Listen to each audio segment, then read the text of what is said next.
स्वागत है आप सबका स्लीपी क्लासेस में। आज हम इन्वायरमेंट में अपनी सीरीज़ को कंटिन्यू करते हुए डिस्कस करेंगे ग्रीन हाइड्रोजन के बारे में। अब देखिए, इस साल का प्रीलिम्स देखें या पिछले कुछ साल पहले के प्रीलिम्स देखें तो ग्रीन हाइड्रोजन पे क्वेश्चंस आते रहे हैं।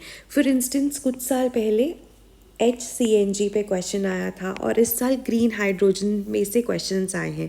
And because this has become such an important topic, आने वाले सालों में we will see more questions, so it becomes very important for us to know green hydrogen in detail. तो आइए देखते हैं। देखिए, हाइड्रोजन बहुत इम्पॉर्टेंट एनर्जी सोर्स सामने आ रहा है ना। देखिए, अगर हम प्रेजेंट टाइम्स की बात करें तो फॉसिल फ्यूल्स बहुत ज़्यादा इम्पॉर्टेंट एनर्जी सोर्स है, लेकिन क्यों ये धीरे धीरे इनकी तरफ से रुझान कम होता जा रहा है? Because firstly they are polluting, right, and secondly अगर हम देखें तो they are responsible for climate change. Fossil fuels release करते हैं carbon dioxide which is the most important greenhouse gas, जिसकी वजह से ग्लोबल वार्मिंग होता है एंड हमारे प्लानट का average temperature already 1.1 degree Celsius तक बढ़ चुका है। एंड द टारगेट इज़ कि बाय 2100 हम इसे कोशिश कर रहे हैं to limit it to 1.5 degree Celsius, and अगर उतना नहीं हो पाया तो 2 degree Celsius. No, this is as per Paris agreement, right. तो दिस इज़ अंटिल 2100 और ऑलरेडी हम 2023 में 1.1 डिग्री सेल्सियस तक पहुंच चुके हैं। तो बहुत जगह पर अगर आप देखेंगे तो ये मुहिम चल रही है कि फॉसिल फ्यूल्स को मत यूज़ करो, and now we are moving more towards renewable energy. ठीक है, हम रिन्यूएबल एनर्जी की तरफ जा रहे हैं, लेकिन रिन्यूएबल एनर्जी के अपने चैलेंजेस हैं। For example solar. अब सोलर आप दिन में प्रोड्यूस कर सकते हो, रात को नहीं कर सकते, क्लाउडी वेदर के टाइम पे नहीं कर सकते। तो एनर्जी स्टोर कि जिस टाइम पे आपको रिक्वायरमेंट नहीं है उस टाइम पे आपने सोलर एनर्जी को स्टोर करके रख लिया, लेकिन एनर्जी स्टोरेज इज़ एक्सपेंसिव, ठीक है, और उसकी इक्विपमेंट बनाने में भी आपके पास थोड़ी बहुत ग्रीन हाउस गैस एमिशंस तो होती हैं। तो हमारे पास इन सब का सोल्यूशन उभर के आता है हाइड्रोजन। हाइड्रोजन एक तरह से ना अल्टीमेट एनर्जी सोर्स है, क्योंकि ना इसमें कार्बन कंटेंट ही नहीं है। It is H2, this is hydrogen. अब इसमें कार्बन कंटेंट नहीं है लाइक एनी अदर हाइड्रोकार्बन, तो ये कार्बन डाइऑक्साइड प्रोड्यूस नहीं करेगा जब हम इसे बर्न करेंगे। So it is a completely clean source. जब ये बर्न करता है एज एन एनर्जी तो हमें वाटर या वाटर वेपर मिलता है। So very very clean source, इससे ज़्यादा क्लीन नहीं हो सकता। तो जो फॉसिल फ्यूल्स के साथ प्रॉब्लम्स थी कि वो पल्यूटिंग है और वो ग्रीन हाउस गैसेस इमिट करते हैं जिससे क्लाइमेट चेंज होता है, वो प्रॉब्लम्स सडनली हाइड्रोजन के साथ डिसअपियर हो जाती हैं। So it is like one of the most sought after solutions, ठीक है। और सबसे इंपॉर्टेंट चीज़ है, it is the highest energy content by weight, ठीक है। बाय वेट हम मेजर करते हैं एनर्जी डेंसिटी। तो हाइड्रोजन एक ऐसा फ्यूल है जिसकी एनर्जी डेंसिटी सबसे ज़्यादा है। तो इसका ये फ़ायदा होता है कि आप इसे ना बहुत कम जगह पे स्टोर करेंगे लेकिन उससे एनर्जी बहुत प्रोड्यूस होगी, right. But at the same time ये प्रीलिम्स का क्वेश्चन हो सकता है कि it has the highest energy content per unit weight but lowest by volume, right. But that is another prelims oriented statement जो आपको आ सकती है। एंड इरीना की बात करें, Irina is international renewable energy agency. वो कहते हैं आने वाले टाइम में 2050 तक 6% of the total energy consumption would be of hydrogen. अब हाइड्रोजन देखो मोस्ट अबंडेंट एलिमेंट है, लेकिन ना हाइड्रोजन H2 की फॉर्म में एग्जिस्ट नहीं करता कि हम इसे बर्न कर ले एज अ फ्यूल और यूज़ कर ले। ये एग्जिस्ट करता है कॉम्प्लेक्स मॉलिक्यूल्स की फॉर्म में, H2O, मीथेन या हाइड्रोकार्बन्स। अब यहाँ से ना प्रॉब्लम आती है हाइड्रोजन को एक्सट्रैक्ट करना, ठीक है। अब जब हमने यहाँ से हाइड्रोजन को एक्सट्रैक्ट करना है तो हमें फिर से चाहिए होती है एनर्जी, ठीक है। अब हाइड्रोजन तो आजकल भी यूज़ होती है, हाइड्रोजन यूज़ होती है फर्टिलाइज़र्स बनाने में, ठीक है, फार्मा में यूज़ होती है, लेकिन वो हाइड्रोजन जो है ना वो आती है हमारी फॉसिल फ्यूल से। फॉर इंस्टेंस एक हमारे पास हाइड्रोजन की फॉर्म है ग्रे हाइड्रोजन। अब ये जो ग्रे हाइड्रोजन है ना ये मीथेन से बनती है, ठीक है, CH4 से बनती है यूजिंग फॉसिल फ्यूल्स, ठीक है। अब मीथेन से बनेगी तो भी ये ग्रीन हाउस गैस एमिशंस करेगी। फॉसिल फ्यूल्स को बर्न करके जब हम मीथेन से हाइड्रोजन निकालेंगे, ठीक है, तो भी हमारे पास जो है ग्रीन हाउस गैसेस होंगी। तो आप समझिए कि ग्रे हाइड्रोजन में 2 लेवल्स पे होती है। मीथेन से आपने हाइड्रोजन बनाया तो साथ में कार्बन डाइऑक्साइड रिलीज हुआ। अब ये ब्रेक डाउन कैसे हो रहा है? फॉसिल फ्यूल्स को यूज़ करके, ठीक है। सो इस केस में प्रॉब्लमेटिक ये है कि ये मल्टीपल लेवल्स पे ग्रीन हाउस गैस एमिशंस करती है। तो हमारे पास हाइड्रोजन तो आपने बना ली, हाइड्रोजन को हम बर्न करेंगे वो क्लीन होगा, लेकिन इसको बनाने में जो फॉसिल फ्यूल्स यूज़ हुए और जो ग्रीन हाउस गैस एमिशंस हुई वो प्रॉब्लमेटिक है। अभी जो हाइड्रोजन बन रही है वो ग्रे हाइड्रोजन है, हमें इसे मूव करना है towards green hydrogen. Green hydrogen क्या है? ग्रीन हाइड्रोजन वो है जो बनेगी भी वाटर से, ठीक है। आप H2O से इसे बनाओगे यूजिंग रिन्यूएबल एनर्जी, ठीक है। तो ना तो वाटर से बनने में ग्रीन हाउस गैस एमिशंस होंगी, ग्रे हाइड्रोजन में यहाँ पे मीथेन था और यहाँ पे रिन्यूएबल एनर्जी होगी, पहले यहाँ पे फॉसिल फ्यूल्स थे।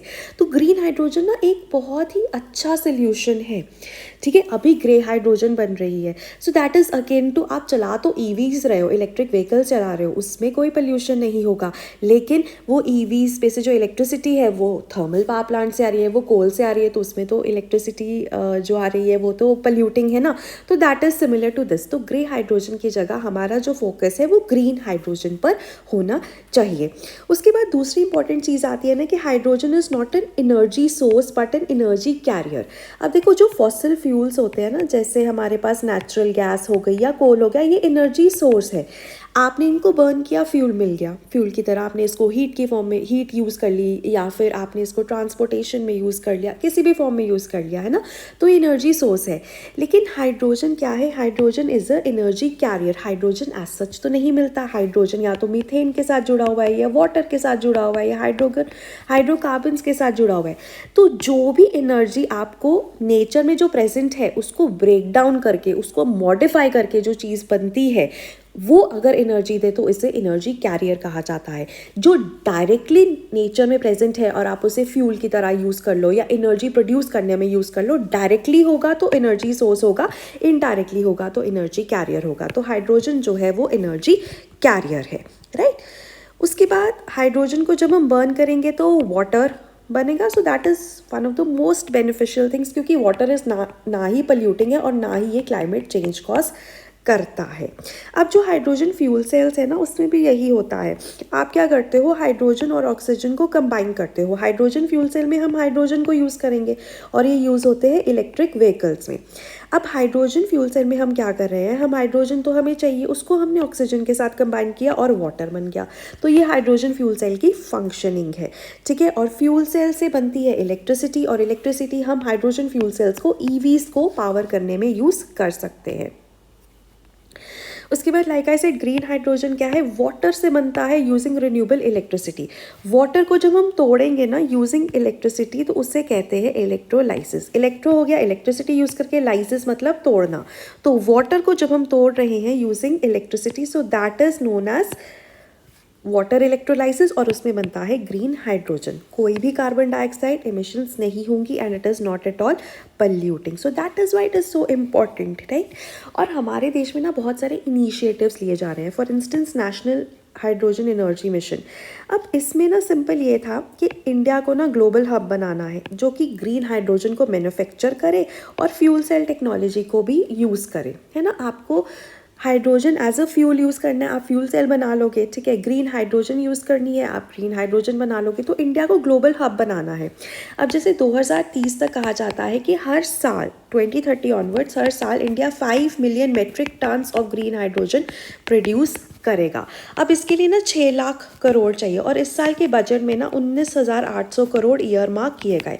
अब इससे ना और भी फ़ायदे होंगे। इंडिया ग्रीन हाइड्रोजन मैन्युफैक्चरिंग का हब बनेगा, हमारी इम्पोर्ट डिपेंडेंसी कम होगी, हमारी फॉरेक्स बचेगी, 6 लाख जॉब्स क्रिएट होंगी, ऑल ऑफ दैट, ठीक है। और इसमें 5 एरियाज पे फोकस किया जाएगा। Research and development, demand creation, कैसे हम ग्रीन हाइड्रोजन को इंडस्ट्री में यूज़ कर सकते हैं, एंड ऑलरेडी जिन सेक्टर्स में यूज़ हो रही है उससे भी बियॉन्ड, ठीक है। सब जगह पे कैसे हम ग्रीन हाइड्रोजन को यूज़ कर सकते हैं जहाँ पे अभी फॉसिल फ्यूल्स यूज़ होते हैं, कैसे हम इकोसिस्टम क्रिएट कर सकते हैं ठीक है। इसके लिए कैसे हम इकोसिस्टम क्रिएट कर सकते हैं और कैसे हम इंडस्ट्री को ऑन बोर्ड ला सकते हैं अलॉन्ग विद इंटरनेशनल पार्टनरशिप्स। तो एक होलिस्टिक मिशन रहेगा ये, ठीक है। So that is there.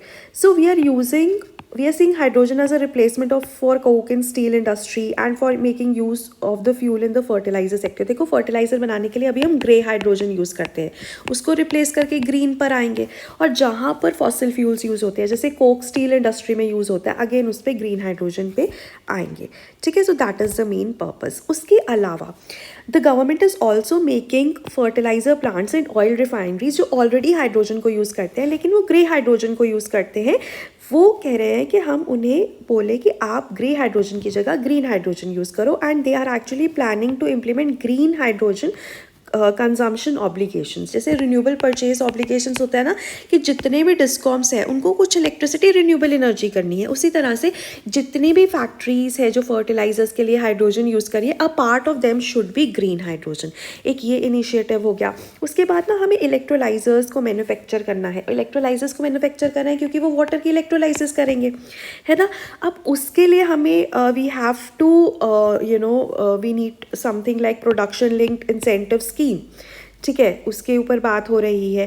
And the idea is to bring the cost of green hydrogen lower than its counterpart that is grey hydrogen. तभी तो लोग ग्रीन हाइड्रोजन खरीदेंगे. अगर ग्रे हाइड्रोजन सस्ती मिलती रहेगी तो नहीं खरीदेंगे ना ग्रीन हाइड्रोजन. तो इसलिए इसको कहा जाता है लेवलाइज्ड कॉस्ट. तो हमें जो लेवलाइज्ड कॉस्ट है ना ग्रीन हाइड्रोजन की, उसको कम करना है आने वाले टाइम में. And finally hydrogen CNG. Hydrogen CNG कुछ भी नहीं है, एक मिडिल पाथ सा है कि आप हाइड्रोजन को ब्लेंड कर दो सीएनजी के साथ, तो आप सीएनजी थोड़ा कम कर दोगे, है ना. अब सीएनजी आपने थोड़ा कम कर दिया तो थोड़ी पोल्यूशन और कम हो जाएगी, थोड़ी ग्रीन हाउस गैसेस और कम हो जाएंगी, और ये दिल्ली में यूज़ भी होता है. So this was regarding your green hydrogen. And अगर आपको कोई भी डाउट है आप मुझसे कमेंट्स में पूछ सकते हैं. एंड ऑनेस्टली ये एक उभरता हुआ टॉपिक है जिस पे आने वाले टाइम में क्वेश्चंस आएंगे, तो एक बार अपना ना ग्रीन हाइड्रोजन अच्छे से प्रिपेयर ज़रूर कर लीजिएगा, कॉन्सेप्ट्स क्लियर कर लीजिएगा, राइट. एंड लास्टली अगर आप 2024 में पेपर देने वाले हैं, अटैम्प्ट देने वाले हैं, तो देखिए आप प्रीलिम्स की तैयारी कीजिए, आप मेंस की तैयारी कीजिए, लेकिन जितना ज़रूरी प्रीलिम्स के टेस्ट देना होता है उतना ही answer writing as a skill को ओन करना भी बहुत ज़रूरी होता है. सो उसके लिए हमारे पास डेली आंसर राइटिंग है, आप इसे ज्वाइन कर सकते हैं. एंड फाइनली अगर आप प्रीलिम्स टेस्ट सीरीज़ भी ज्वाइन करना चाहते हैं, सो दैट इज़ ऑल्सो अवेलेबल. कोई भी डाउट है रिगार्डिंग कोर्सेज आप हमारे टोल फ्री नंबर पर कॉल कर सकते हैं, which is 1800 890 3043. So that was all from my side. Have a good day. Thank you.